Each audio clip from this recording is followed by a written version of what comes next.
Hamas کے سربراہ اسماعیل ہنیہ کی شہادت کی تحقیقات میں متضاد دعوے اور خطے میں بڑی جنگ کے سائے منڈلانے لگے ہیں۔ امریکی وزیر دفاع لائیڈ آسٹن کا جنگی بحری جہاز مشرق وسطیٰ میں بھیجنے کا حکم جاری کر دیا گیا ہے، جبکہ ایران نے اسماعیل ہنیہ کے قتل کے شبے میں متعدد افراد کو گرفتار کر لیا ہے۔ ایران کا اسرائیل سے اسماعیل ہنیہ پر جان لیوا حملے کا بدلہ لینے کا عندیہ بھی دے دیا گیا۔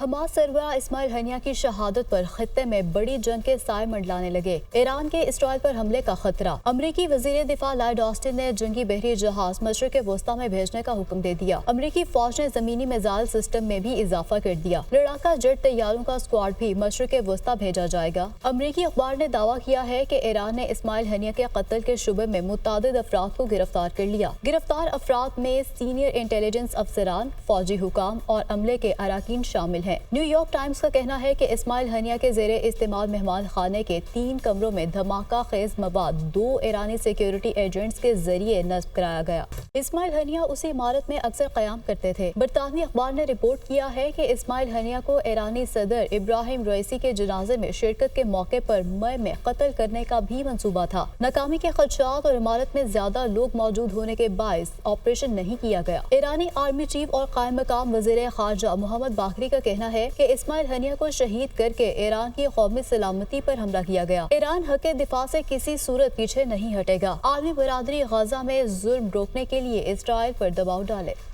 ایرانی وزیر خارجہ کا پاکستانی ہم منصب اسحاق ڈار کو ٹیلی فون۔ پاکستان سے OIC اجلاس میں شرکت کی درخواست۔ اسحاق ڈار نے کہا کہ پاکستان اجلاس کی حمایت کرتا ہے، اجلاس میں بھرپور شرکت کریں گے۔ اسلام آباد سے رپورٹ دیکھیے۔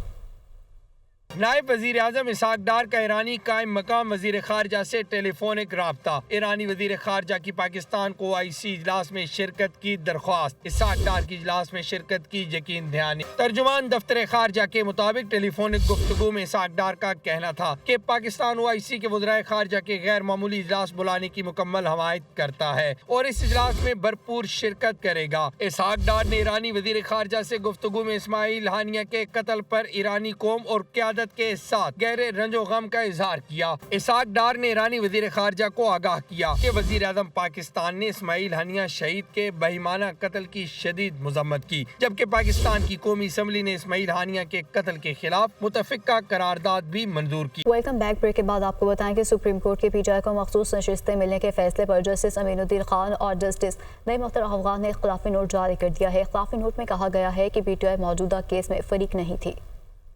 سپریم کورٹ کا PTI کو مخصوص نشستیں دینے کا فیصلہ۔ جسٹس امین الدین اور جسٹس نعیم اختر افغان کا 29 صفحات پر مشتمل اختلافی نوٹ جاری۔ اختلافی نوٹ میں کہا گیا ہے کہ مختصر فیصلہ سنانے کے بعد 15 دنوں کا دورانیہ ختم ہونے کے باوجود اکثریتی فیصلہ جاری نہیں ہو سکا۔ تفصیلی فیصلے میں تاخیر کے باعث مختصر حکم نامے پر ہی اپنی فائنڈنگ دے رہے ہیں۔ اختلافی نوٹ میں کہا گیا ہے کہ ثابت شدہ حقیقت ہے کہ سنی اتحاد کونسل نے بطور سیاسی جماعت عام انتخابات میں حصہ نہیں لیا۔ PTI موجودہ کیس میں فریق نہیں تھی۔ اسے ریلیف دینے کے لیے آرٹیکل 175 اور 185 میں تفویض دائرہ اختیار سے باہر جانا ہوگا۔ PTI کو ریلیف دینے کے لیے آئین کے آرٹیکل 51، آرٹیکل 63 اور آرٹیکل 106 کو معطل کرنا ہوگا۔ اختلافی نوٹ میں سنی اتحاد کونسل کی جانب سے الیکشن کمیشن کو لکھے گئے 4 خطوط بھی شامل کیے گئے ہیں۔ نوٹ میں کہا گیا ہے کہ 39 یا 41 اراکین اسمبلی جن کا مختصر اکثریتی فیصلے میں حوالہ دیا گیا ہے، یہ معاملہ کبھی متنازع ہی نہیں تھا۔ کسی عدالتی کارروائی میں یہ اعتراض نہیں اٹھایا گیا کہ اراکین نے سنی اتحاد کونسل میں شمولیت اختیار نہیں کی۔ سپریم کورٹ میں فیصلہ جاری ہونے تک بھی PTI فریق نہیں تھی۔ کنول شوزک کے وکیل سلمان اکرم راجہ نے بھی دلائل میں واضح کہا کہ مخصوص نشستیں PTI کو دینے سے اتفاق نہیں کرتا۔ بانی PTI نے ایک بار پھر مذاکرات کے مینڈیٹ کی واپسی کو پہلی شرط قرار دے دیا ہے۔ بولے فارم 47 والی حکومت سے مذاکرات کیسے ہو سکتے ہیں؟ 4 حلقے کھلے تو ان کی حکومت چلی جائے گی۔ مذاکرات کے لیے مینڈیٹ کی واپسی پہلی شرط۔ مذاکرات آئین کے دائرے میں رہتے ہوئے کریں گے۔ بانی PTI کی اڈیالہ جیل میں صحافیوں سے گفتگو۔